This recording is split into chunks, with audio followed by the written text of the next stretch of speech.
السلام علیکم ورحمۃ اللہ وبرکاتہ، نحمده ونصلي على رسوله الكريم، اما بعد فاعوذ باللہ من الشیطان الرجیم، بسم اللہ الرحمن الرحیم، رب اشرح لي صدری ويسر لي امری واحلل عقدۃ من لسانی یفقهوا قولی۔ حج پروگرام کے سلسلے میں آج ہم انشاءاللہ یوم الترویہ اور یوم عرفہ کے بارے میں پڑھیں گے۔ ارشاد باری تعالیٰ ہے، ليس عليكم جناح أن تبتغوا فضلا من ربكم فإذا أفضتم من عرفات فاذكروا الله عند المشعر الحرام واذكروه كما هداكم وإن كنتم من قبله لمن الضالين۔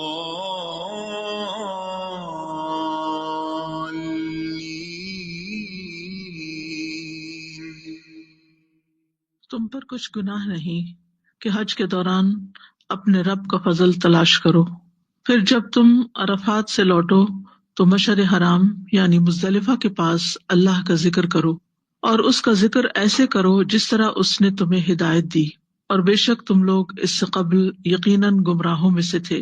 پھر جہاں سے لوگ واپس لوٹیں وہیں سے تم بھی واپس لوٹو، اور اللہ سے بخشش مانگو، بے شک اللہ بے حد بخشنے والا نہایت رحم کرنے والا ہے۔ یہ آیات بھی حج کے احکامات سے متعلق ہیں۔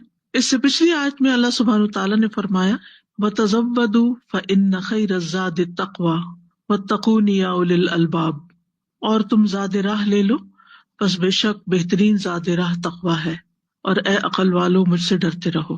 تو اللہ سبحانہ وتعالیٰ نے جب زاد راہ لے کر چلنے کی نصیحت کی تو اس کے بعد تقویٰ کا حکم بھی دیا، پھر اس بات کی خبر بھی دی کہ موسم حج میں تجارت کرنے میں کوئی حرج نہیں، اور ایسا کرنا تقویٰ کے خلاف نہیں، جیسا کہ زمانے جاہلیت میں لوگ سمجھتے تھے کہ عبادت کے سفر میں تجارت نہیں ہو سکتی، یعنی گناہ کا کام ہے۔ تو اللہ تعالیٰ نے فرمایا کہ نہیں، لیسا علیکم جناح، تم پر کوئی گناہ نہیں، اس میں کوئی غلط بات نہیں اگر تم حج کے ساتھ ساتھ اپنی ضروریات پوری کرنے کے لیے کچھ کام بھی کر لو۔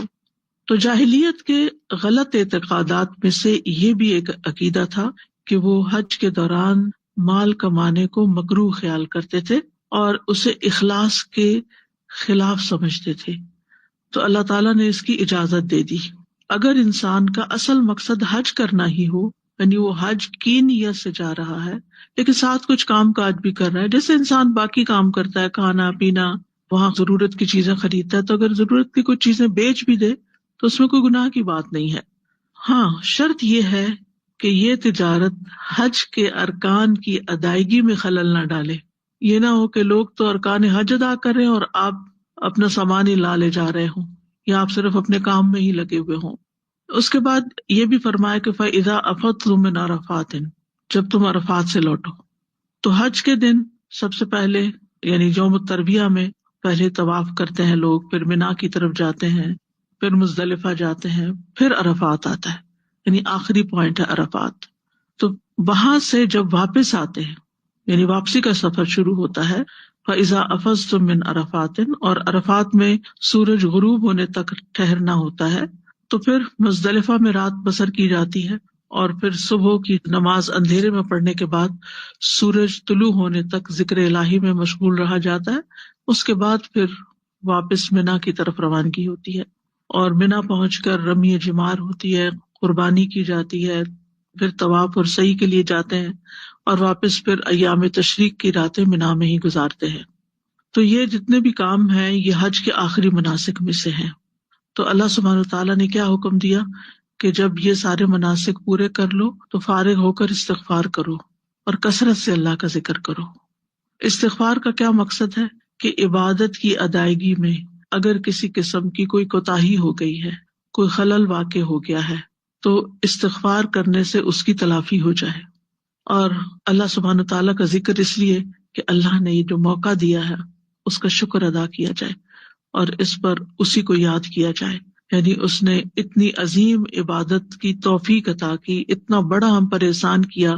کیونکہ یاد رکھیے کہ آپ کے پاس سارے وسائل بھی ہوں، آپ کی صحت بھی اچھی ہو، سب کچھ بھی ہو، لیکن آپ حج پہ صرف اسی وقت جا سکتے ہیں جب اللہ کا اذن ہو، اللہ کا بلاوا ہو، اور اگر وہ نہ ہو تو سب چیزیں دری کی دری رہ جاتی. تو اس لیے جن کو اللہ نے بلا لیا اور جو وہاں پہنچ گئے، تو پھر وہ پہنچ کر اللہ تعالیٰ کی اس نعمت اور اس احسان کو نہ بھولے، اس کو یاد رکھے اور اس پہ شکر ادا کرے. اور شکر ادا کرنے کے کاموں میں سے ایک کام کثرت سے اللہ کا ذکر کرنا ہے. ان دنوں میں اللہ سبحانہ تعالیٰ کی طرف متوجہ رہنا ہے. اگرچہ تجارت کو حلال قرار دیا گیا یا کسی بھی اور کام کو جس سے انسان کو کچھ مالی فائدہ ہو، لیکن پھر بھی انسان کی توجہ جو ہے وہ اپنے رب کی طرف رہے، ذکر کی طرف رہے. تو پہلی اس آیت میں فرمایا لیس علیکم جناح ان تبتغوا فضلا من ربکم، تم پر کوئی گناہ نہیں. یعنی تمہارا جو خیال ہے کہ یہ گناہ کا کام ہے، تو یہ گناہ کا کام نہیں ہے. کیا؟ ان تبتغوا فضلا من ربکم، کہ تم اپنے رب کا فضل تلاش کرو. یعنی حلال روزی کمانا جو ہے اس کو رب کا فضل قرار دیا. یعنی اگر کسی کے پاس جاب ہے، اگر کسی کے پاس بزنس ہے، اگر کسی کے پاس حلال طریقے سے مال کمانے کا کوئی ذریعہ ہے، تو یہ رب کا بڑا ہی فضل ہے اس پر، یہ بڑا ہی احسان ہے رب کا کہ اللہ تعالیٰ اس کو کسی کا محتاج نہیں کر رہا، بلکہ وہ خود کمانے کے قابل ہے، وہ کسی پر ڈیپینڈنٹ نہیں ہے.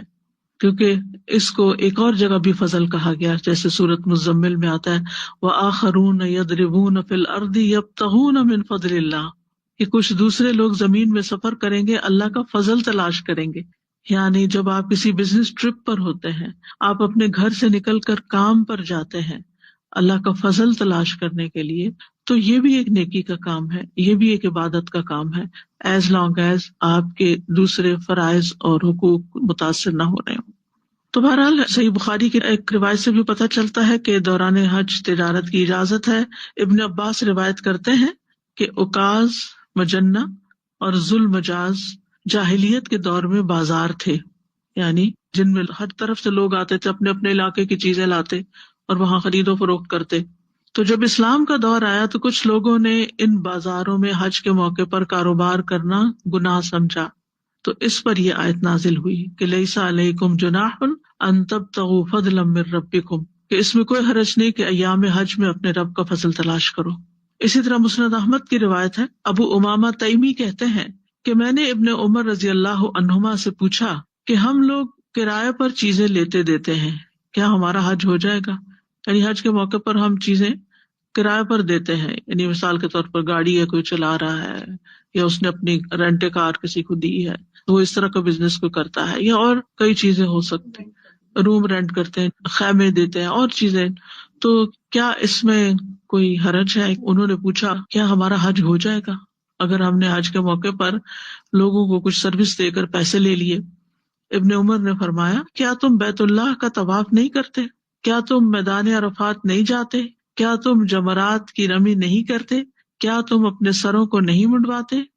تو وہ کہتے ہیں ہم نے کہا کیوں نہیں؟ ابن عمر نے فرمایا نبی صلی اللہ علیہ وسلم کے پاس بھی ایک آدمی نے آ کر یہی سوال کیا تھا جو تم نے مجھ سے کیا ہے. تو نبی صلی اللہ علیہ وسلم نے اس کو کوئی جواب نہیں دیا، یہاں تک کہ آپ کے پاس جبریل علیہ السلام یہ آیت لے کر نازل ہوئے لیس علیکم جناح ان تبتغوا فضلا من ربکم. تو اللہ سبحانہ تعالیٰ کی طرف سے اذن آیا وحی کے ذریعے نبی صلی اللہ علیہ وسلم کو، آپ نے اپنے صحابہ کو بتایا، صحابہ نے پھر آگے کی جنریشن کو یہ پاس کیا. اور ویسے بھی قرآن میں یہ حکم محفوظ ہے. تو اگر کوئی شخص حج پہ جاتا ہے اور اپنے علاقے کی کچھ چیزیں لے جاتا ہے اور حاجیوں کے بیچ میں بیچ دیتا ہے، تو ان کے لیے ایک نئی چیز ہوگی، فائدے کی چیز ہوگی، استعمال کی چیز ہوگی، ضروریات زندگی کی چیز ہوگی، اور وہ لے کر اپنے علاقوں میں چلے جاتے ہیں، یا ان کے لیے آپ ایک طرح سے سروس پرووائڈ کر رہے ہیں اگر ان کے کھانے پینے کی کوئی چیز مہیا کر رہے ہیں. کیونکہ اگر سارے لوگ کاروبار چھوڑ بیٹھے اور صرف حج کریں تو پھر لوگ وہاں اپنی ضروریات کیسے پوری کریں گے، جو کہ مختلف طرح کی ہوتی ہیں. اور اگر وہ لوگ سروس پرووائڈ کر رہے ہیں لیکن بےچارے حج کے بغیر ہی سب کچھ کر رہے ہیں اور اسے حاجیوں کو دیکھ رہے ہیں یہ نیکی کما رہے ہیں اور ہم دنیا کما رہے ہیں، تو وہ بھی ایک طرح سے اپنے اندر ایک گلٹ محسوس ہوتا ہے کہ میں پیچھے رہ گیا ہوں اور میں وہ نہیں کر رہا جو دوسرے کر رہے ہیں. تو ایسی صورت میں پھر اجازت دے دی گئی. اس میں آپ دیکھیں جیسے رمضان کی راتوں میں بیویوں کے پاس جانا جو تھا وہ ابتدا میں اس کے بارے میں کوئی واضح حکم نہیں تھا، اور ویسے بھی ایک دفعہ صرف کھانے کی اجازت تھی اور پھر اس کے بعد دوبارہ روزہ شروع ہو جاتا تھا. تو اللہ سبحانہ وتعالیٰ نے حکم کو واضح کر دیا اور فرمایا کہ تم اس سے پہلے اپنے نفسوں سے خیانت کر رہے تھے. تو یہ اپنے نفس کے ساتھ خیانت ہوتی ہے کہ جس میں انسان کسی چیز کو ڈاواں ڈول ہو کے کرتا ہے، یا سمجھتا ہے یہ نیکی ہے، کبھی سمجھتا ہے نہیں ہے، کبھی سمجھتا ہے یہ گناہ ہے، پھر کہتا ہے نہیں گناہ نہیں ہے. تو ایسے میں اپنے تردد کو دور کر لینا چاہیے اور واضح حکم معلوم کر لینا چاہیے، تاکہ لیحیا من حی عن بینہ، جس کو زندہ رہنا ہے وہ بینہ کے ساتھ زندہ رہے، یعنی واضح دلیل پر ہو، شک میں نہ ہو، خوف میں نہ ہو. کیونکہ جب انسان خوف کی حالت میں ہوتا ہے کہ پتہ نہیں میں ٹھیک کر رہا ہوں یا نہیں، اللہ سے ڈر لگتا ہے یا بعض اوقات لوگوں سے ڈر لگتا ہے، تو یہ چیز اس کے لیے نقصان دہ ہوتی ہے. اس میں انسان کا دل نہ کسی نماز میں لگتا ہے نہ کسی اور نیک کام میں لگتا ہے. تو بہت ضروری ہوتا ہے کہ انسان پھر شک کو دور کر کے اپنے آپ کو واضح کرے اور یقین کے ساتھ اور کانفیڈینس کے ساتھ کام کرے. مثلاً اگر حج کے دوران آپ بزنس کر رہے ہیں اور کوئی آپ کو کوئی تانا دے جاتا ہے تم تو یہی کرنے آئے تھے یہاں، اور آپ کو اگر پتا ہو یہ حکم کہ اس میں گناہ کی بات نہیں، تو کسی کی بات کا آپ پر کوئی اثر نہیں ہوگا. آپ اسی کو معذور سمجھے کہ بیچارہ اس کو پتا نہیں ہے، تو کوئی لڑائی جھگڑا وہاں نہیں ہوگا. ورنہ اگر آپ خود بھی دل کے چور ہیں اور کوئی اور بھی آپ کو احساس دلا دیتا ہے تو آپ خواہ مخواہ کی ایک ذہنی پریشانی میں مبتلا ہو جاتے ہیں، اور ہو سکتا ہے کہ آپ بیکار کی آرگیومنٹ میں پڑ جائیں اور ایک دوسرے کے ساتھ گتم گتھا ہو جائیں اور حج کا مقصد ہی ختم ہو جائے. ولا فسوق ولا جدال فی الحج. اس سے یہی پتہ چلتا ہے کہ صحیح علم اور علم الیقین حاصل کرنا کس قدر ضروری ہے. مجھے خیال آتا ہے سادہ جی، جیسے آپ نے کہا کہ شک دور کرنا اور عمل یقین کے، جیسے رمضان میں فار انسٹنس مساجد میں تو ویسے ہی خرید و فروخت منع ہے کہ رمضان میں کبھی کوئی کچھ خواتین اپنا پرسنل کوئی عبایا کا یا کوئی اسکارف کا بزنس کرتی ہیں، کوئی سیمپل چھپا کے لے آتی تھی، چیئر کے نیچے رکھ دیا، تراویح کے دوران بیچ میں گیپ ہے تو دوسری لیڈیز کو بتایا کہ یہ اویلیبل ہے فار سیل. تو وہ ایک یعنی غلط عمل ہم سوچتے ہیں نا کہ مسجد میں منع ہے تو آپ اس طرح چھپ چھپا کے کیوں کر رہے ہیں. تو یہ جو آپ نے بات کہی نا کہ نفس سے خیانت نہ کریں، اگر کسی کا فار انسٹنس اس طرح کا بزنس ہے اور وہ وہاں حج پہ اپنے ساتھ کچھ ایکسٹرا لے جاتی ہیں اور نان صلاح ٹائم پہ مساجد کے علاوہ کہیں کر لیتی ہیں تو دیٹ شوڈ بی اوکے. بالکل ہے نا؟ بالکل. اور اس میں یہ ہے کہ اگر آپ مثلاً کوئی بزنس کر رہے ہیں اور مسجد میں آپ کو اعلان کرنا ہے تو مسجد کے اندر نہ کریں، آپ مسجد کے باہر کھڑے ہو جائیں، اپنے فلائر دے دیں، اپنے کارڈ دے دیں، انتظامیہ سے پوچھ کر مسجد کے باہر کے ایریا میں کوئی اسٹال لگا لیں. بہت سی مساجد کے باہر فوڈ اسٹالز ہوتے ہیں، فروٹ اسٹالز ہوتے ہیں، تو اس میں کوئی حرج نہیں، لوگوں کے لیے ایک سہولت ہوتی ہے. یا مسجد کی انتظامیہ نے اگر مسجد سے ہٹ کر کوئی اور اپنی جگہ بنائی ہوئی ہے تو وہاں پر آپ اپنا کام کاروبار کر لیں. آپ جمعہ پڑھنے جا رہے ہیں، تراویح پڑھنے جا رہے ہیں، اور اس سے پہلے یا بعد میں اگر تھوڑی دیر اپنا کوئی کام کاج کر لیتے ہیں اجازت کے ساتھ مسجد سے ہٹ کر، تو اس میں کوئی حرج کی بات نہیں ہے. یعنی آپ کی نیت میں کوئی خلل نہیں آئے گا کہ آپ گئے ہیں مسجد اور آپ تراویح پڑھنے گئے ہیں یا کاروبار کرنے گئے ہیں. یہ اللہ کا فضل ہے، دونوں کام کرنے میں کوئی حرج نہیں. السلام علیکم. فرائیڈے سیل کے لیے ہم چیزیں لگاتے ہیں نا ادھر، تو 2 دفعہ ایسی ہوا کہ سورج جمعہ ہی آ رہی تھی، تو جب لوگ آ رہے ہوتے ہیں تو ہم چیزیں مطلب سیل کر رہے ہوتے، تو جب خطبہ شروع ہو گیا تو مجھے کلک ہوا کہ نہیں ہمیں اب یہ بند کر دینا چاہیے. تو میں نے سلمان باجی کو کہا کہ ہم اس کو بند کر دیا کریں گے اور جب جمعہ پورا ہوگا پھر ہم کیا کریں گے. تو اب ہم نے ایسے ہی کرنا شروع کر دیا کہ جیسے ہی مطلب ممبر پہ آتے ہیں تو ہم بند کر دیتے ہیں اپنا اور سائڈ پہ ہو جاتے ہیں، اور پھر جب جمعہ ختم ہوتا ہے تو پھر ہم دوبارہ اپنی وہاں جاتے ہیں، تاکہ لوگ جمعہ چھوڑ کے خرید و فروخت میں نہ کھڑے رہیں. جمعہ شروع ہوا تو سب جمعہ کی طرف جائیں. اور یہ تو ایریا کیفیٹیریا کہلاتا ہے، یہ تو مسجد کہلاتا نہیں. وہ تو ویسے ایکسٹینشن اگر ضرورت ہو زیادہ رش کی وجہ سے تو لوگ آ جائیں تو اور بات ہے. السلام علیکم استاذہ جی، میرا ایک سوال ہے، جو ہم مسجد وغیرہ میں فلائرز جیسے دیتے ہیں تو اس میں تعلیم مجھے کے لیے جی تعلیم کے اس کا کوئی حرج نہیں. انہوں نے مجھے بہت بری طرح سے ڈانٹا تھا جو وہاں کی انتظامیہ کی تھی کہ آپ نے وہ پوچھ کے ویسے امام سے ہی ناراض ہوتے ہیں کہ اور جگہ کی فلائر یہاں نہ دیے جائیں، لیکن اس میں کوئی گناہ کی بات گناہ تو علم کی بات ہے. سر مجھے یہ سوچ کے ایسا احساس ہو رہا تھا سبحان اللہ کہ اللہ تعالیٰ نے دنیاوی چیزیں کیسے ایک بالکل کلیئر انڈیکیشن دیتی کہ کیسے کرنا، لیکن دل میں کیا ہونا چاہیے، یعنی دل میں کیا یاد ہونی چاہیے. It's such a beautiful balance. ورنہ ہم تو ایسے انسانی ایکسٹریم پہ ہی چلے جائیں، حرام کرنا چاہیں تو ہر چیز کو ہی بالکل وہ کر دیں، کریں تو بالکل ہی بالکل مجاور بن کے شاید عبادت کی اس میں ہی بیٹھ جائیں. کوئی بیلنس نہیں ہے ہماری زندگی میں. اور جب تک یہ ڈیوائن گائیڈنس نہ ہو، سبحان اللہ، ہم باقی کتنے لاسٹ ہو. اللہ تعالیٰ کا اتنا احسان ہے، الحمدللہ رب العالمین. اور اس مال کے کمانے کو فضل قرار دیا. فَإِذَا أَفَضْتُم مِّنْ عَرَفَاتٍ، پھر جب تم عرفات سے لوٹو. افاظہ یفیظ افاظہ، افاظت الماء کہتے ہیں پانی کا بہنا. آپ دیکھیں نیاگرا فالس کو مائنڈ میں لائیں کہ جب وہ پانی بہتا ہے تو کیسا لگتا ہے. اس سے تشبیہ دی گئی ہے حج کے کراؤڈ کے نکلنے کو. جب لاکھوں کا کراؤڈ نکلتا ہے تو یوں لگتا ہے جیسے پانی بہ رہا ہو، جیسے کوئی سمندر کی لہریں ہوں. اگر آپ نے کبھی حج کے دن کا طواف اوپر کی چھت سے دیکھا ہو تو بعض اوقات یوں محسوس ہوتا ہے جیسے زمین گھوم رہی ہے، لوگ نہیں گھوم رہے. بالکل ایسے لگتا ہے جیسے پانی کی لہریں ہیں، جیسے گول گول گھومے چلی جا رہی. یعنی لوگ نظر نہیں آتے، لیکن وہ ایک آپ کو وائبریشن سی محسوس ہوتی ہے کہ کچھ یہاں گھومنے کی چیز ہے. تو اس لیے یہاں پر رجا تم نہیں کہا گیا، اذا رجا تم من عرفات افضتم من عرفات، یعنی تم گروہوں کی شکل میں بہنے والی وادیوں اور نہروں کی طرح تم وہاں سے نکل رہے ہو. کیونکہ عرفات وہ جگہ ہے جہاں سارے کے سارے حجاج کرام بیک وقت جمع ہو جاتے ہیں. اگر 1 ملین حج کر رہا ہے تو وہ ملین کا ملین وہاں اس وقت عرفات میں موجود ہے. اور اگر زیادہ کر رہے ہیں تو زیادہ، سب بیک وقت ایک جگہ میدان حشر ہے. اور ایک اور بات یہ کہ باقی جگہوں سے لوگ آگے پیچھے نکل سکتے ہیں. یعنی مکہ سے آپ نکل رہے ہیں، کچھ لوگ طواف کر کے نکلتے ہیں، کچھ بغیر طواف کے نکلتے ہیں، اپنی اپنی جگہوں سے، اپنے اپنے گھروں سے. تو وہ ٹریفک کا رش ہو جاتا ہے، لیکن اس طرح لوگ اکٹھے نہیں نظر آتے. اسی طرح جب آپ منی سے عرفات کی طرف جاتے ہیں تو بھی وہ صبح سے جانا شروع ہو جاتے، تھوڑے تھوڑے تھوڑے کرتے کرتے ظہر تک وہ پہنچ جاتے ہیں. لیکن عرفات سے نکلنے کی اجازت ہی نہیں جب تک کہ سورج غروب نہ ہو جائے.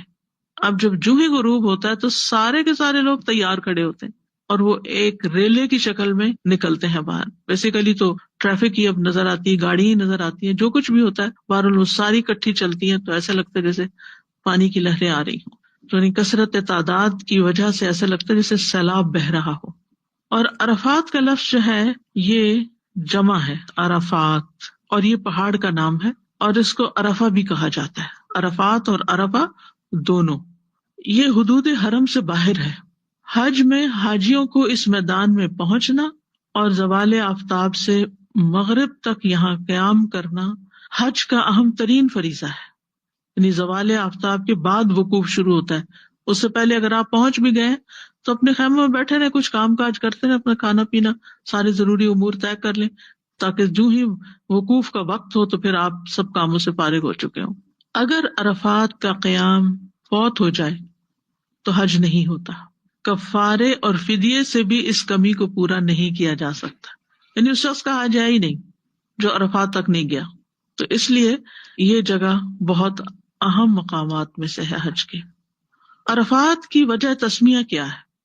ایک وجہ یہ بتائی جاتی ہے کہ یہ اعتراف کرنے سے ہے کہ یہاں پر لوگ اپنے گناہوں کا اعتراف کرتے ہیں اور گناہوں کی بخشش کا سوال کرتے ہیں. دوسرا معنی یہ کیا گیا ہے کہ یہاں لوگ ایک دوسرے سے متعارف ہوتے ہیں، ایک دوسرے کا تعارف حاصل کرتے ہیں. یعنی ایک ہی جگہ ہے جہاں سب جمع ہوتے ہیں تو بعض سے تعارف حاصل کرتے ہیں. تیسرا معنی یہ بتایا گیا کہ یہاں ابراہیم علیہ السلام کو مناسک حج سکھائے گئے تھے. ابراہیم علیہ السلام کو جب جبریل علیہ السلام نے حج کے طریقے سکھائے تو جب یہاں پہنچے تو جبریل علیہ السلام نے ان سے پوچھا، عرفتہ، آپ کو سب معلوم ہو گیا؟ تو انہوں نے کہا عرفتو، یعنی مجھے پتا چل گیا کہ کیسے حج کرتے ہیں. اور ایک اور قول یہ ہے کہ یہ آدم اور حوا کی ملاقات کی جگہ ہے، ایک دوسرے کو ملے اور پہچان لیا، پہچان کی جگہ. یعنی آدم اور حوا کو جب زمین پہ اتارا گیا تو وہ اس جگہ پر ایک دوسرے کو ملے تھے. پانچواں معنی یہ بیان کیا جاتا ہے کہ یہ جگہ عام جگہوں سے بلند ہے اور اونچی جگہ کو عرف کہا جاتا ہے. عرف الدیک، مرغے کی کلغی، اور آراف کا ذکر قرآن مجید میں آتا ہے. تو فرمایا کہ جب یہاں پر تم پہنچ گئے اور پھر یہاں سے لوٹنے لگے ہو، واپس نکل رہے ہو، تو پھر کہاں جاؤ گے؟ فاذکروا اللہ عند المشعر الحرام، تو تم اللہ کو یاد کرو مشعر حرام کے پاس. عرفات مشعر حلال ہے کیونکہ ہل میں ہے. ہل کا مطلب یہ کہ حرم نہیں ہے وہ، اور مشعر حرام حرم کے اندر ہے. اور مشعر ایسی جگہ کو کہتے ہیں جہاں اللہ کی عظیم عبادت بجا لائی جائے، مفعل کے وزن پر ہے، یعنی عبادت کی جگہ، علامت ہے وہ. اور حرام کا مطلب ہے حرمت والا. تو مشعر دو طرح کے، مشعر حلال اور مشعر حرام. مشعر حلال عرفہ ہے اور مشعر حرام مزدلفہ ہے.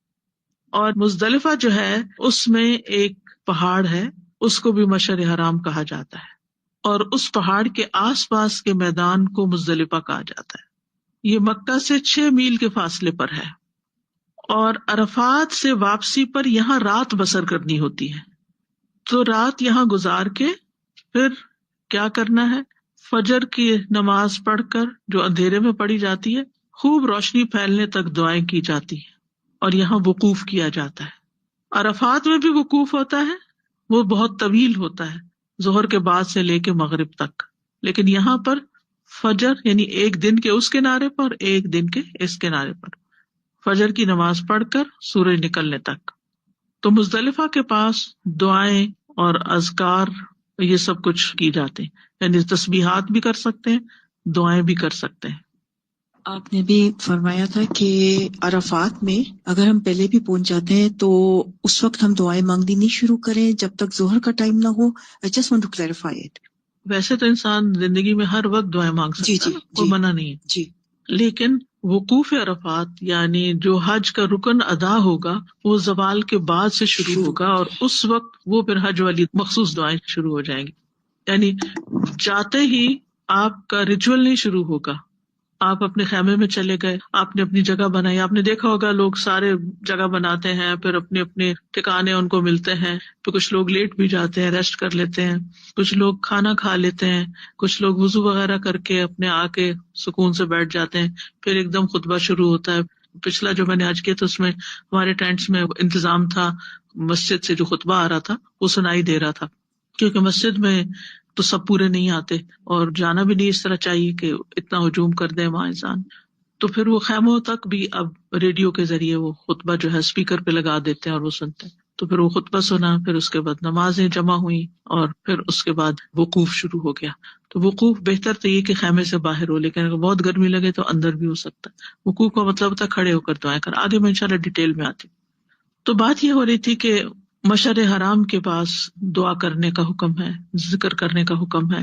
اب سوال یہ پیدا ہوتا ہے کہ عرفات حرم کے باہر کیوں ہے، حالانکہ حج کا رکن اعظم ہے وہ، اور وہ حرم کے باہر ہے. تاکہ حرم کے باہر اور حرم کے اندر دونوں جگہ عبادت کا موقع مل جائے. یعنی حج کے دوران آپ صرف حرم کے اندر اندر نہ رہیں، بلکہ اس سے باہر نکل کر بھی عبادت کریں. یعنی دونوں جگہوں پر اپنی عبادت کو جمع کر لیتا ہے حاجی.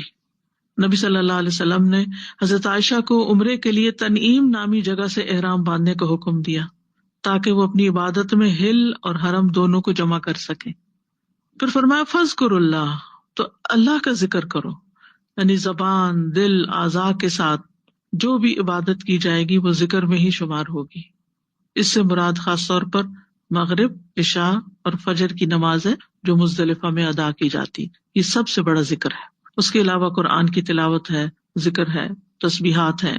جابر رضی اللہ عنہ بیان کرتے ہیں کہ رسول اللہ صلی اللہ علیہ وسلم عرفات میں آئے. وہاں نمرہ کے مقام پر آپ کے لیے ایک خیمہ لگا دیا گیا. آپ نے اس میں قیام فرمایا. جب سورج ڈھل گیا تو آپ نے اپنی اونٹنی قصبہ کو کسنے کا حکم دیا، یعنی تیار کرنے کا حکم دیا. جب وہ کس دی گئی تو آپ اس پر سوار ہو کر بطن وادی میں آئے اور لوگوں کے سامنے ایک خطبہ دیا. بطن وادی کے سینٹر مقام پر آئے. پھر مؤذن نے اذان دی، یعنی سب سے پہلے آپ نمرہ میں گئے، ٹھیک ہے، جہاں مسجد نمرہ اس وقت بھی تھی. پھر مؤذن نے اذان دی، پھر اقامت کہی. پھر رسول اللہ صلی اللہ علیہ وسلم نے ظہر کی نماز پڑھائی. پھر مؤذن نے اقامت کہی. پھر آپ نے عصر کی نماز پڑھائی. ان دونوں نمازوں کے درمیان کچھ نہیں پڑھا. خطبہ اس سے پہلے ہی دیا جا چکا تھا. یعنی جو ہی آپ وادی کے بطن میں آئے تو لوگوں کے سامنے پہلے خطبہ دیا، پھر نمازیں پڑھائیں. پھر آپ سوار ہو گئے یہاں تک کہ موقف میں آئے. یعنی کھڑے ہونے وقوف کی جگہ پر آئے. وہاں آپ نے غروب آفتاب تک وقوف فرمایا. پھر جب شفق کی زردی کم ہو گئی تو آپ وہاں سے روانہ ہو کر مزدلفہ پہنچے. وہاں آپ نے مغرب اور عشاء کی نماز پڑھائی. آپ لیٹ گئے یہاں تک کہ صبح صادق ہو گئی تو آپ نے صبح کی نماز اذان اور اقامت کے ساتھ ادا کی. یاد رکھیے یہاں پر آپ نے رات کو تہجد نہیں پڑھے نہ وتر پڑھے.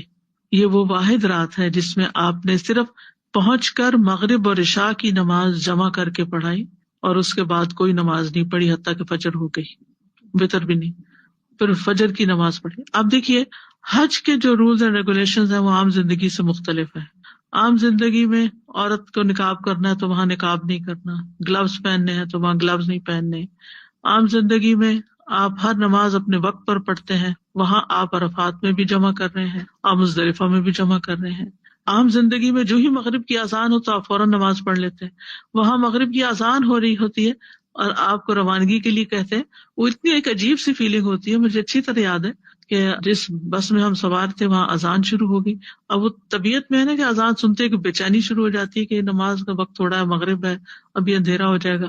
لیکن اتنی عجیب سی فیلنگ تھی کہ یہ اللہ کی اطاعت, عبادت دراصل اللہ کی اطاعت کا نام ہے.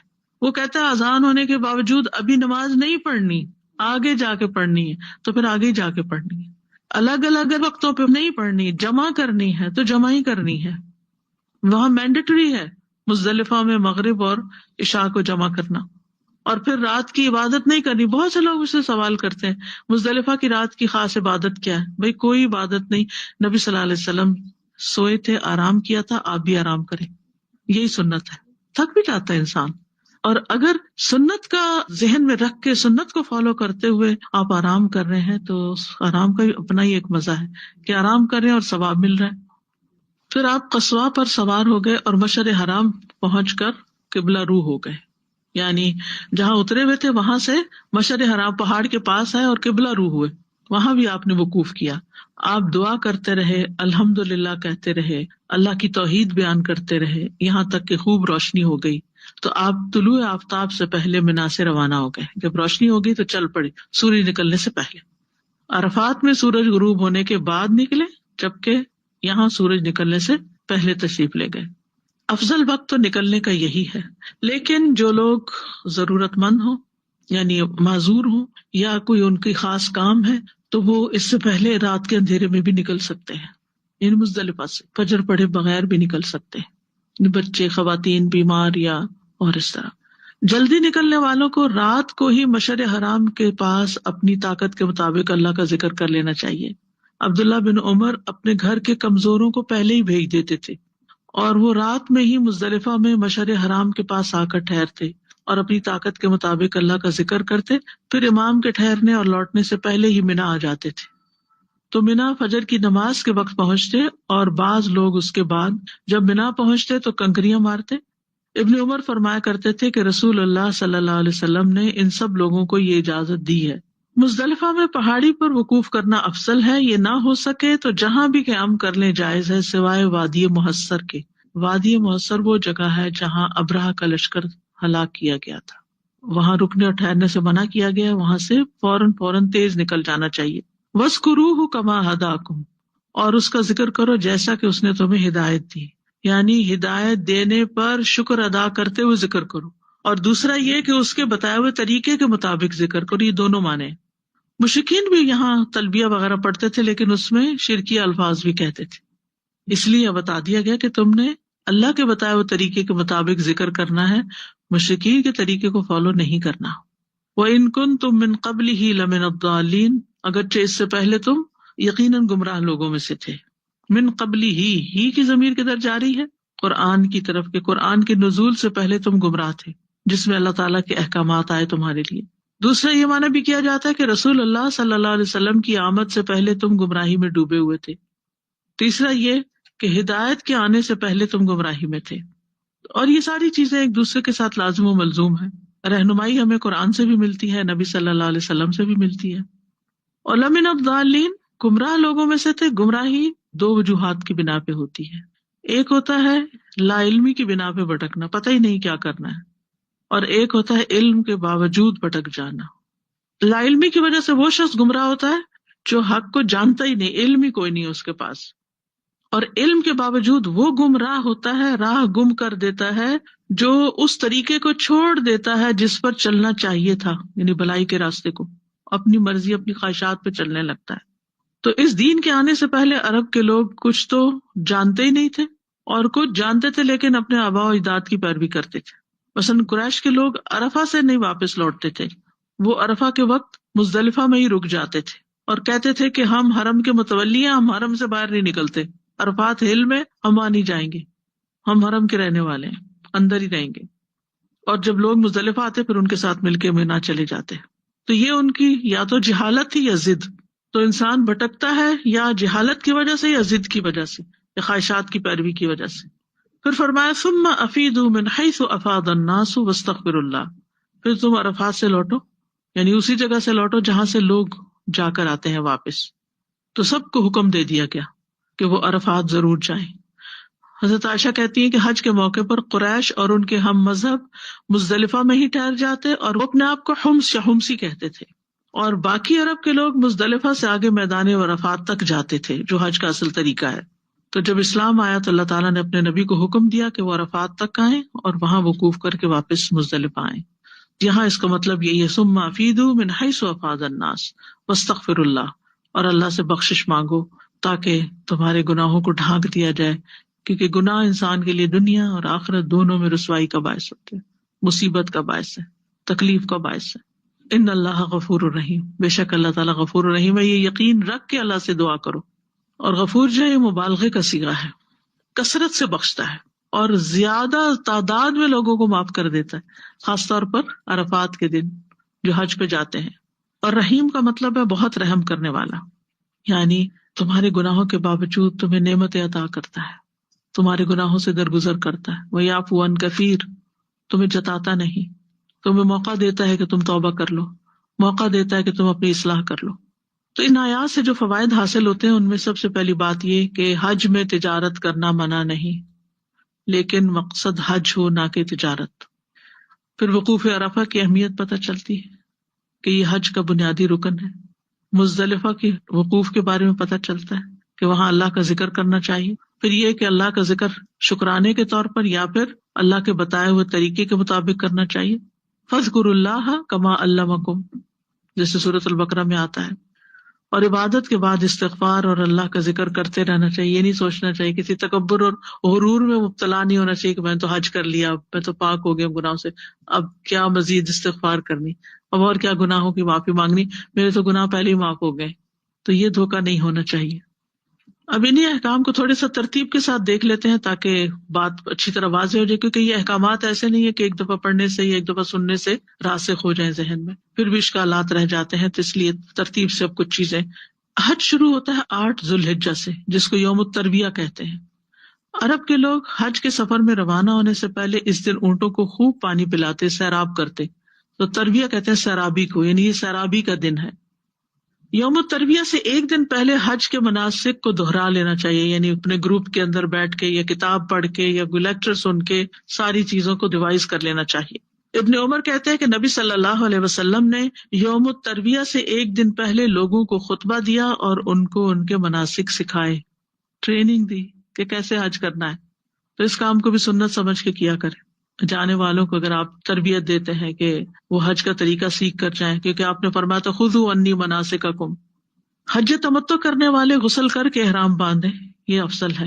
رسول اللہ صلی اللہ علیہ وسلم نے فرمایا جو لوگ میقات کے اندر رہتے ہوں وہ اپنے رہنے کی جگہوں سے احرام باندھیں، حتیٰ کہ مکہ کے لوگ مکہ سے ہی احرام باندھیں، اور احرام باندھتے ہوئے پہلے غسل کر لیں۔ یہ حدیث میں نہیں ہے لیکن افضل یہی ہے، یعنی جہاں آپ کسی ہوٹل میں ٹھہرے ہوئے ہیں یا کسی کے گھر میں ٹھہرے ہوئے ہیں یا کسی خیمے میں ٹھہرے ہوئے ہیں یا مسجد کے صحن میں آپ نے کوئی ڈیرا لگایا ہوا اپنا، کوئی ٹھہرنے کی رہنے کی جگہ نہیں۔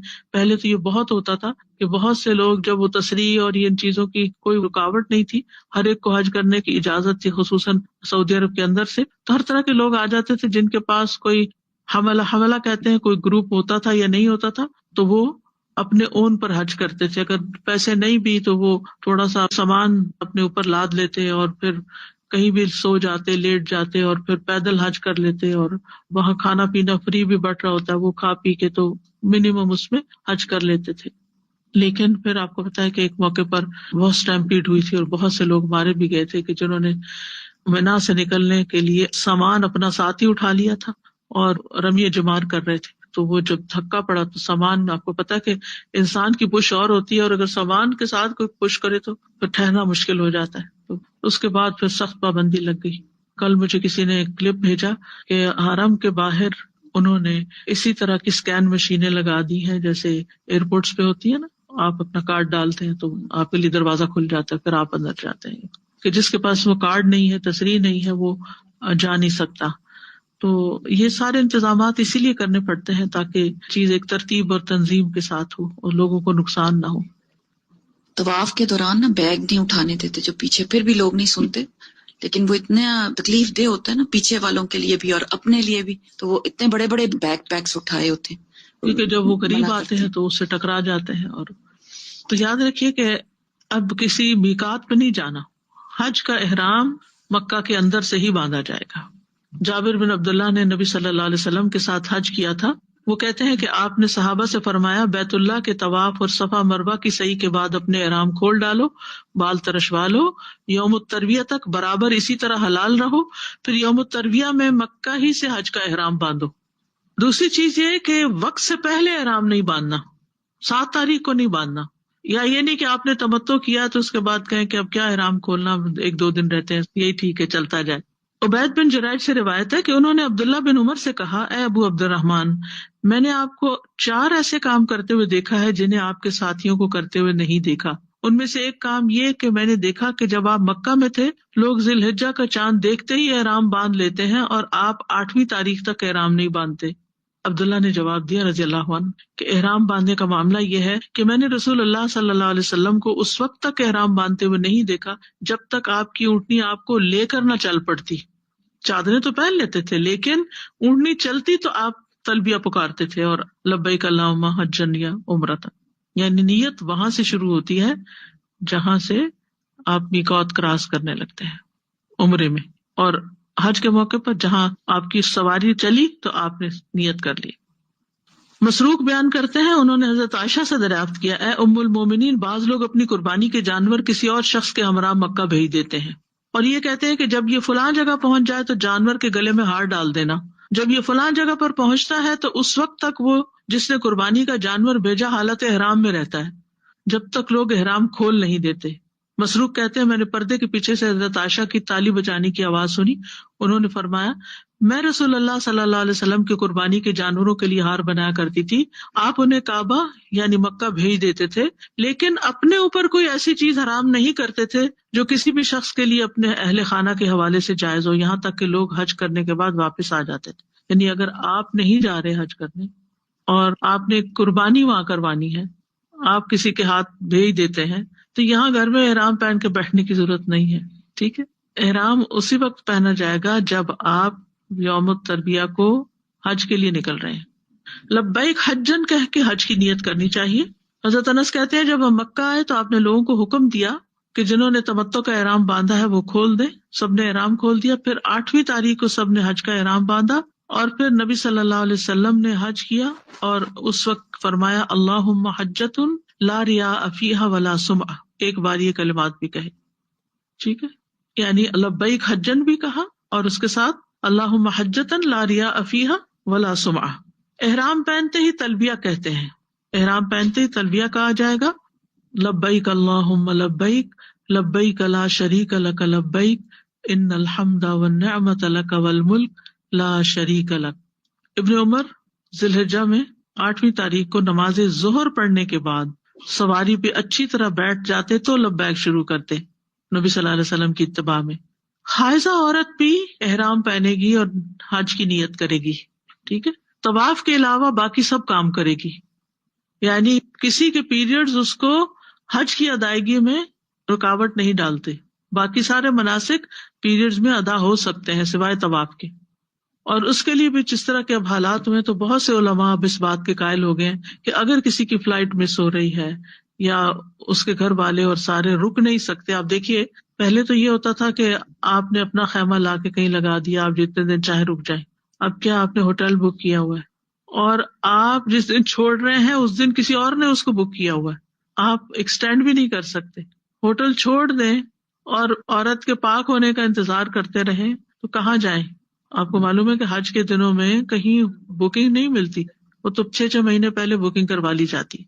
پھر اگر آپ کا ایک گروپ ہے جس میں خاتون بھی ساتھ ہے اور خاتون ابھی طواف نہیں کر پا رہی، تو آپ سب کو روک نہیں سکتے، کیونکہ سب کی فلائٹ مس ہو گئی تو دوبارہ ری بکنگ پاسبل نہیں.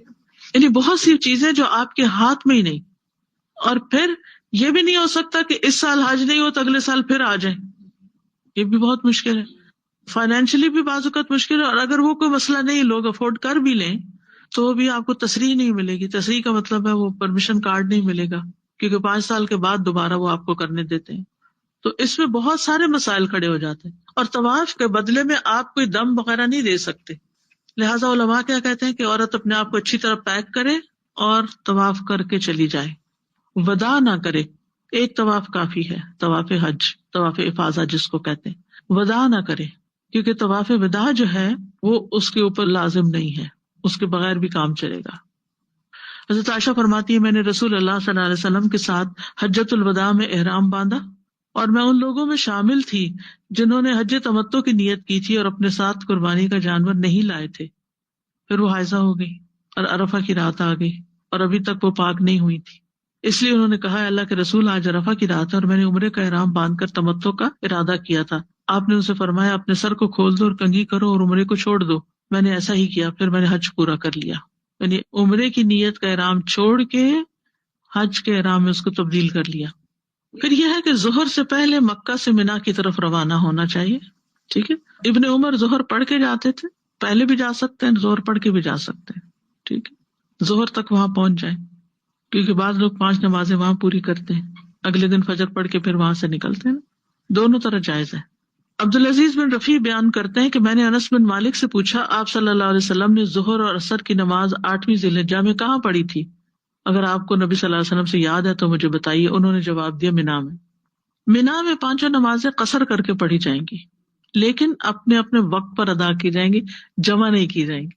یعنی آپ دیکھیے کہ عرفات میں آپ جمع کر رہے ہیں، مزدلفہ میں جمع کر رہے ہیں، منا میں نہیں جمع کر رہے. قریب قریب ہے سارے علاقے، مختلف طریقوں سے آپ کو یعنی عبادت کروائی جا رہی ہے.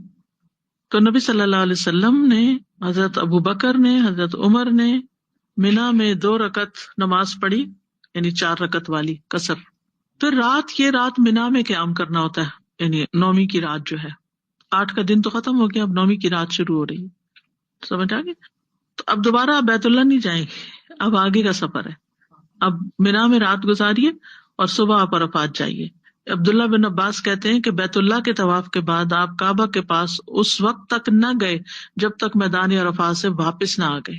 یعنی ایک دفعہ جب منا کی طرف چلے گئے تو دوبارہ کعبہ کی طرف نہیں آئے جب تک کہ عرفات سے واپس نہیں آئے. منا میں منظم انداز میں بیٹھنا چاہیے، ڈسپلن کے ساتھ، ترتیب کے ساتھ. نبی صلی اللہ علیہ وسلم کی ایک صحابی سے روایت ہے کہ نبی صلی اللہ علیہ وسلم نے منا میں لوگوں کو خطبہ دیا اور ان کو اپنے ٹھکانوں پہ اتارا، اور آپ نے قبلے کے داہنی طرف اشارہ کرتے ہوئے فرمایا مہاجرین یہاں اترے، اور قبلے کے بائیں طرف اشارہ کرتے ہوئے فرمایا انصار یہاں اترے. پھر باقی لوگوں کو حکم ہوا کہ وہ ان مہاجرین اور انصار کے ارد گرد اترے، یعنی جو اور باہر کے قبائل سے لوگ آئے تھے. اب منا سے صبح کے وقت رات گزار کے نماز فجر کی پڑھ کے پھر حسب ضرورت، یعنی جب آپ کو موقع ملے اب عرفہ کی طرف جانا ہے سورج طلوع ہونے کے بعد. جابر بن عبداللہ کہتے ہیں منا میں فجر کی نماز پڑھنے کے بعد آپ تھوڑی دیر ٹھہرے حتیٰ کہ سورج نکل آیا. آپ نے اپنے لیے بالوں کے بنے ہوئے خیمے کے متعلق حکم دیا اور وہ نمرہ میں لگا دیا گیا. چنانچہ رسول اللہ صلی اللہ علیہ وسلم چلے اور قریش کو یقین تھا کہ نبی صلی اللہ علیہ وسلم مزدلفہ کے پاس ہی رک جائیں گے، جیسے کہ قریش جاہلیت کے دور میں کرتے تھے، لیکن آپ آگے بڑھ کے اور عرفات تک گئے. عرفہ کا وقوف فرض ہے، یہ حج کا اہم ترین رکن ہے. اگر یہ رہ جائے تو کسی طرح اس کی تلافی نہیں ہوتی، حج دوبارہ کرنا ہوگا. کچھ لوگ رسول اللہ صلی اللہ علیہ وسلم کے پاس آئے، انہوں نے آپ سے حج کے بارے میں پوچھا. آپ نے فرمایا حج عرفات میں ٹھہرنے کا نام ہے. جو شخص مزدلفہ کی رات یعنی 9 اور 10 کی درمیانی رات طلوع فجر سے پہلے میدان عرفات میں پہنچ گیا اس کا حج مکمل ہو گیا. یعنی ویسے تو افضل تو یہ ہے نا کہ غروب تک وہاں رہ کے پھر مزدلفہ میں آ جائیں، لیکن اگر کسی وجہ سے کوئی اسٹک ہو گیا اور نہیں پہنچ سکا تو وہ فجر کی نماز سے پہلے پہلے اگر عرفات پہنچ گیا تو اس کا حج ہو گیا۔ میدان عرفات کی اپنی ایک فضیلت ہے، قرآن مجید میں بھی اس کا ذکر ہے، لیس علیکم جناح ان تبتغوا فضلا من ربکم فاذا افضتم من عرفات، یعنی اس کا ذکر قرآن مجید میں ہوا ہے۔ یہی وہ میدان ہے جہاں اولاد آدم کو بکھیر کر عہد لیا گیا تھا۔ مسند احمد سلسلہ صحیحہ کی روایت میں آتا ہے، نبی صلی اللہ علیہ وسلم نے فرمایا، اللہ تبارک و تعالیٰ نے آدم علیہ السلام کی پشت میں موجود تمام اولاد سے نعمان یعنی میدان عرفات میں عہد لیا تھا، پھر اللہ نے ان کے صلب سے ان کی ساری اولاد نکالی جو اس نے پیدا کرنی تھی، اور اسے اپنے سامنے چھوٹی چھوٹی چیونٹیوں کی شکل میں بکھیر دیا، اول سے آخر تک سب انسانوں کو۔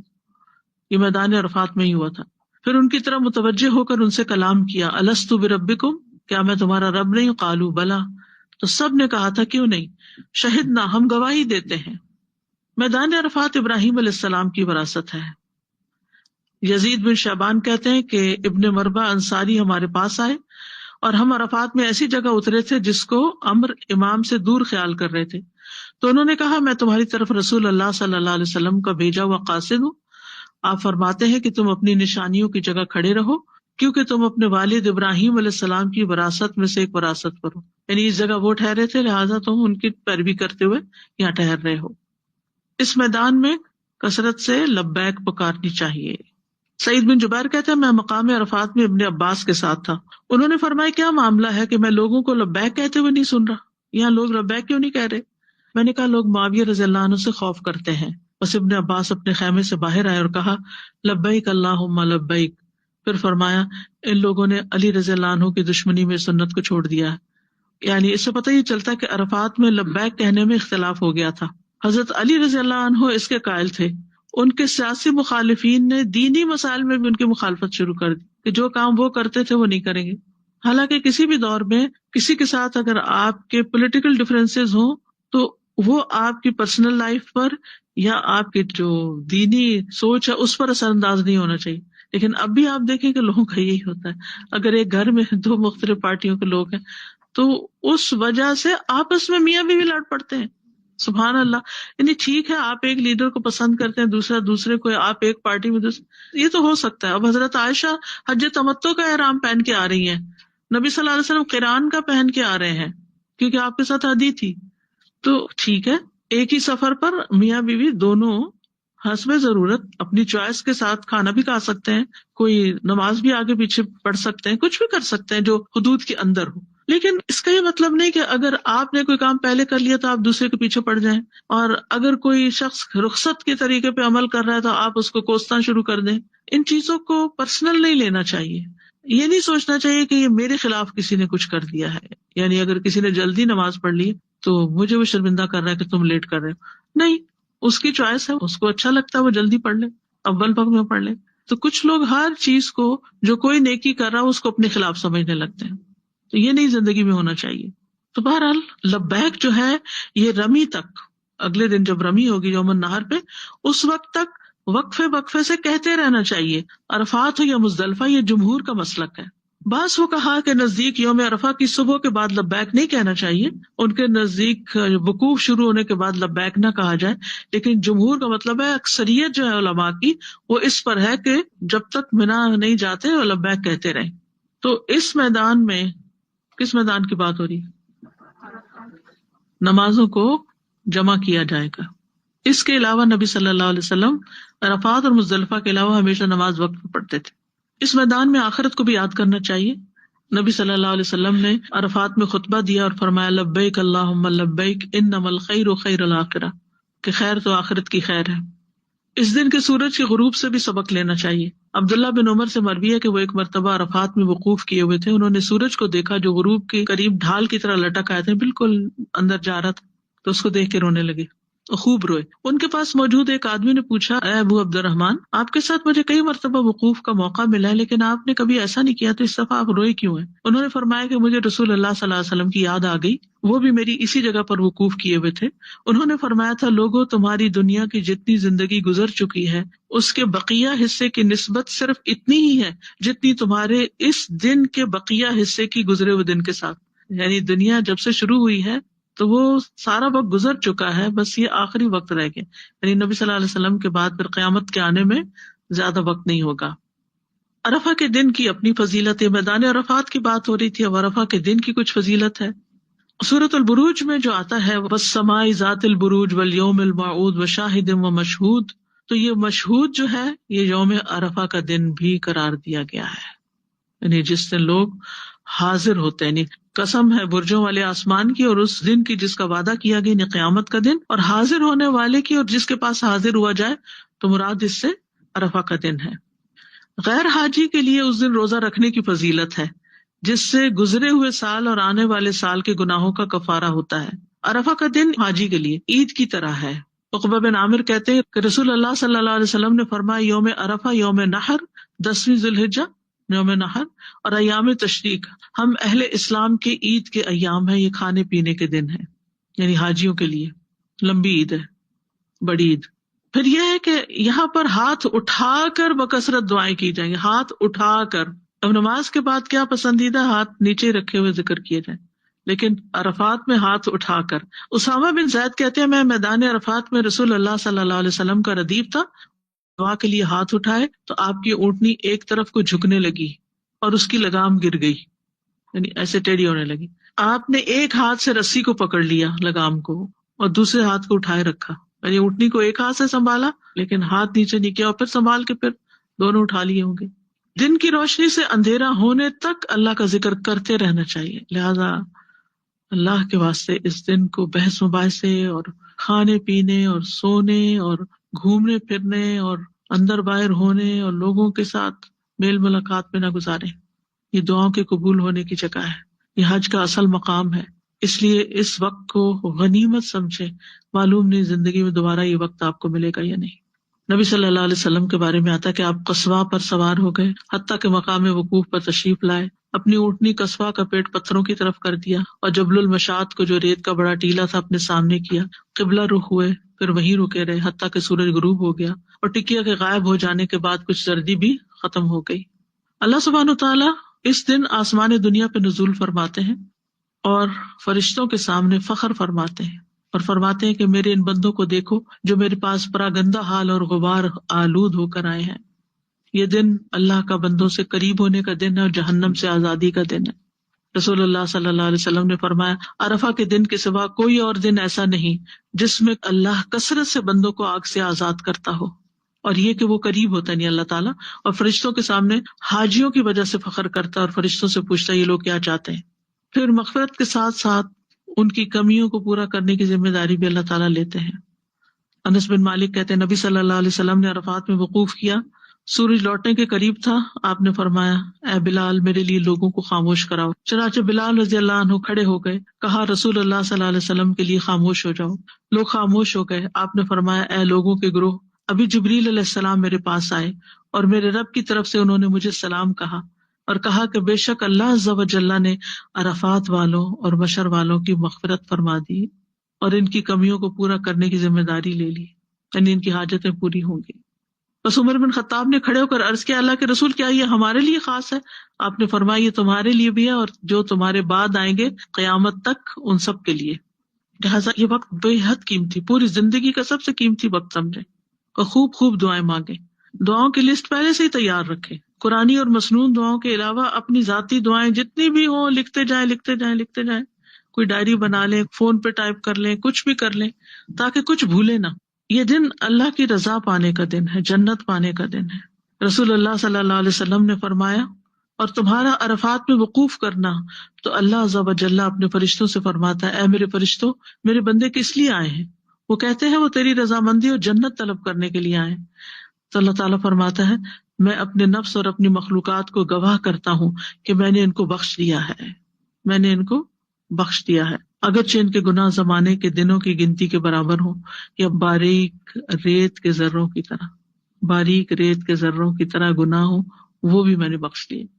اور پھر حاجیوں کی تو بخشش ہوتی ہے، ان کی بھی ہو جاتی ہے جن کی وہ حاجی سفارش کرتے ہیں. لہٰذا وہاں صرف اپنے لیے دعا نہ کریں بلکہ اپنے پیاروں کے لیے بھی کریں، سب انسانوں کے لیے کریں.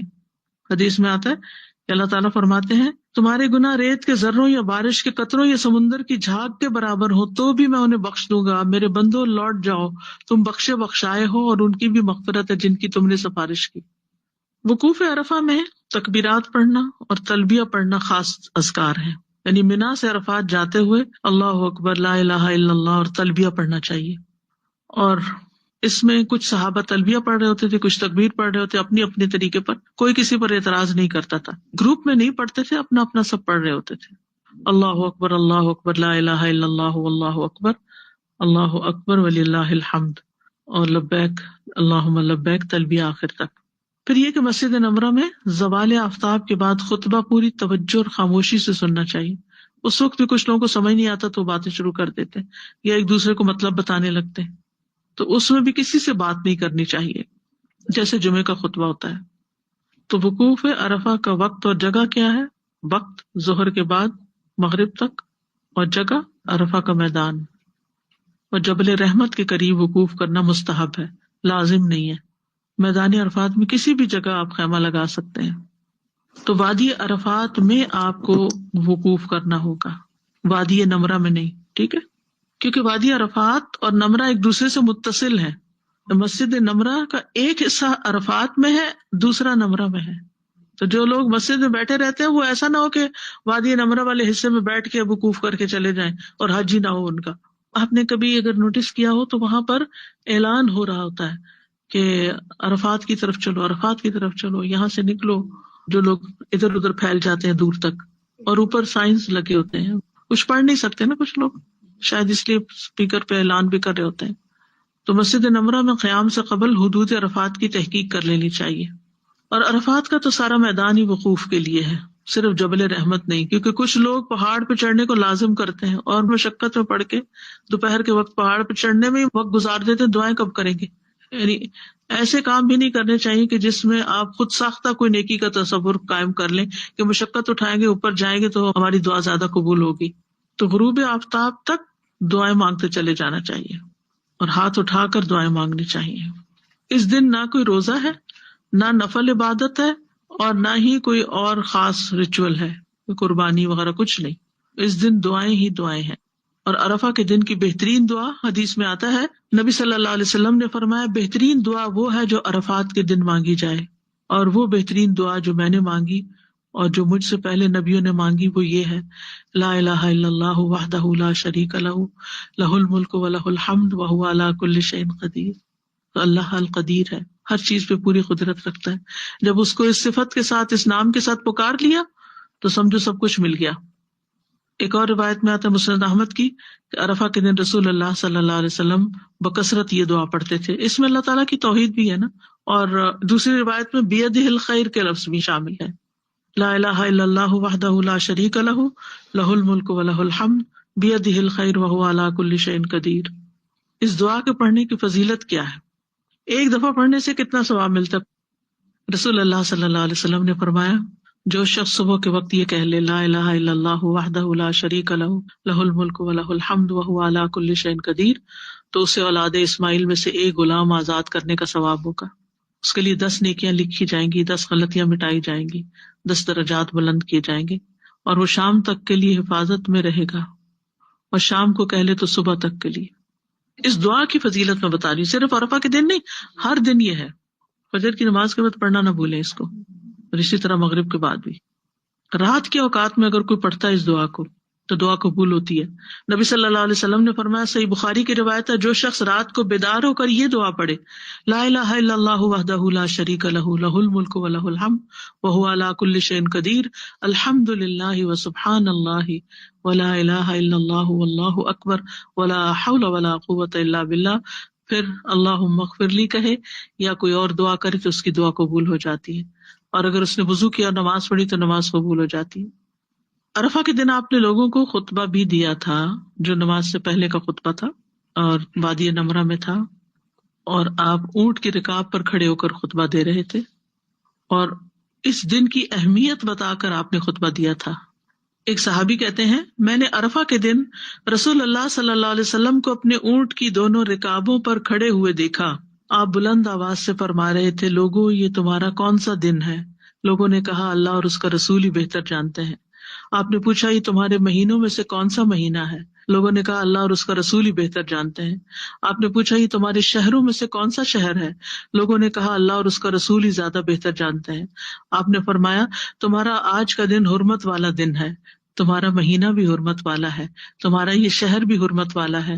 یاد رکھو بے شک تمہارا خون اور تمہارے مال ایک دوسرے کے لیے اسی طرح حرمت والی یعنی حرام ہے جیسا تمہارے اس دن کی اس مہینے اور اس شہر میں حرمت ہے، یہاں تک کہ تم اپنے رب تبارک و تعالیٰ سے جا ملو، یعنی موت تک. پھر وہ تم سے تمہارے اعمال کے متعلق سوال کرے گا. پھر آپ نے آسمان کی طرف ہاتھ اٹھا کر کئی بار فرمایا اے اللہ تو ان پر گواہ رہنا، اے اللہ تو ان پر گواہ رہنا. اور آپ نے کئی بار ذکر کیا، میں نہیں جانتا کہ آپ نے کتنی بار اس جملے کو دہرایا کہ اللہ اس پہ گواہ رہنا. پھر آپ نے اس موقع پر اپنے حوض کا بھی ذکر کیا اور بدعت کرنے والوں سے بیزاری کا اظہار کیا. اس خطبے میں آپ نے فرمایا سنو میں حوض پر تمہارا پیش رو ہوں گا، یعنی سب سے آگے ہوں گا، اور تمہاری کثرت تعداد کی وجہ سے دوسری امتوں پر فخر کروں گا، تو مجھے اس دن رسوا نہ کرنا. سنو میں کچھ افراد کو چھڑاؤں گا اور کچھ لوگ مجھ سے چھڑا لیے جائیں گے، یعنی چھین لیے جائیں گے، یعنی جہنم میں بھیج دیے جائیں گے وہاں سے. میں کہوں گا اے میرے رب میرے ساتھی، تو اللہ تعالیٰ فرمائے گا آپ کو نہیں معلوم انہوں نے آپ کے بعد کیا کیا نئے کام کیے دین میں. اسی موقع پہ آپ نے فرمایا تھا میں تم میں دو چیزیں چھوڑ کر جا رہا ہوں، اگر انہیں پکڑے رکھو گے تو کبھی گمراہ نہ ہوگے، ایک اللہ کی کتاب اور دوسرے میرے اہل بیت کے خاندان. پھر اسی طرح آپ نے دین کے غلبے کا بھی تذکرہ کیا، امیر کی اطاعت کی تلقین کی، احرام کی رخصتوں کی تعلیم دی. آپ نے فرمایا جو احرام میں جوتے نہ پائے تو وہ موزے پہن لے، جو تہبند نہ پائے تو پاجامہ پہن لے. پھر ہر سال قربانی کرنے کی تلقین بھی کی آپ نے اس موقع پر. عرفات میں رسول اللہ صلی اللہ علیہ وسلم نے فرمایا لوگو سن لو، ہر سال ہر گھرانے والے پر قربانی، یعنی ایک قربانی سارے گھر والوں کی طرف سے کافی ہوگی. پھر آپ نے سب کے لیے دعائے مغفرت بھی کی، اللہم اغفر لنا، اللہم اغفر لنا، اللہم اغفر لنا، 3 بار سب کی بخشش کی دعا کی. تو یہاں عرفہ کا دن مکمل ہوا. انشاءاللہ کل ہم مزدلفہ کے بارے میں پڑھیں گے. السلام علیکم استاذہ جی، ایک سوال ہے میرا کہ عمرہ کرنے گئے اور ابھی جیسے انٹر ہوئے جانے کے لیے، بھی ایئرپورٹ سے اترے، پھر عصر کی نماز کا ٹائم ہونے والا تھا تھوڑی دیر میں، اور جس کے ساتھ جا رہے تھے تو اس نے نہیں روکی اور چلتے گئے اور عصر ختم ہو گئی. پھر اب کیا کریں گے وہاں جا کے؟ ہمارے تو پہلا دن تھا اور جیسے اندر بہت دکھ ہوا کہ یہ تو عصر چلی گئی ہماری، تو ہم نے وہاں جا کے کیسے ادا کریں؟ مغرب تو ہو گئی تھی، اذان بھی ہو گئی بس تھی. اس کے فوراً بات پڑھ لیں. ویسے رستے میں بھی آپ جہاں تھے وہیں پڑھ سکتے تھے. اور جیسے گاڑی چل رہی تھی تو پھر ہم فرض کہتے ہیں نہیں پڑھ سکتے. نہیں، یعنی کہ اگر آپ کے اختیار میں گاڑی روکنا تو روکیں، ہاں وہ اور اگر نہیں روک سکتے، جیسے جہاز نہیں روک سکتے یا گاڑی کوئی رک نہیں سکتی، تو پھر اسی کے اندر پڑھ لیں. تو اس آدمی کو کہتے جا رہے تھے عربی کے روکو، تو کہتا تھا معافی معافی معافی، اور جا کے نماز ہی قضا ہو گئی. تو پھر انشاءاللہ مغرب کے بعد ادا کر سکتے جی ہیں ہاں، سر؟ یا ظہر کے ساتھ جمع کر کے نکلتے. او اچھا اچھا ٹھیک. استاذہ جی یہ جو مسجد نمرہ میں خطبہ ہوتا ہے، یہ میرے خیال میں مختلف لینگویجز میں بھی آپ کرتے ہیں، وہ تو کیا اس میں اپنی زبان میں سننا بہتر ہے یا عربی میں سننا چاہیے؟ اپنی زبان میں سن سکتے ہیں. ٹھیک ہے.